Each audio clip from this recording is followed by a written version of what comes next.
महाराष्ट्र राज्य महामार्ग परिवहन महामंडळ यांच्या आज खरोखर एक आनंदाची गोष्ट आहे की जी नागरिकांसाठी खरोखर गरजेची आहे। आणि मी तसं या इथल्या 5 बसेस आज BS6 या नवीन टेक्नॉलॉजीच्या बसेस आजपासून इथून चालू होणार आहेत। गेल्या काही दिवसापूर्वी अजून 5 बस आल्या होत्या आणि ह्या वारंवार जशा लागतील तशा वाढत जाणार आहेत।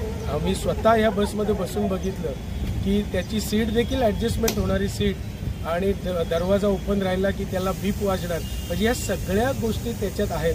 म्हणजे जर नागरिकांना मोबाईलसाठी चार्जिंगला USB कनेक्शन पाहिजे असेल ते सुद्धा याच्यात आहे। फक्त याचा वापर व्यवस्थितरित्या केला पाहिजे असं मला वाटतं।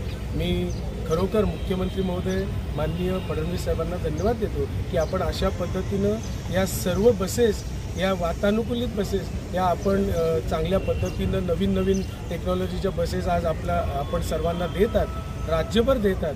खरोखर त्याचाच हा एक भाग आहे। आणि आता इथे मॅडम आहेत आणि सर आहेत, सगळी मंडळी आहेत की यांना देखील मी आज आल्या विचारलं, कारण आम्हाला एक सवय आहे की आल्या काय तुम्हाला अडचण असते।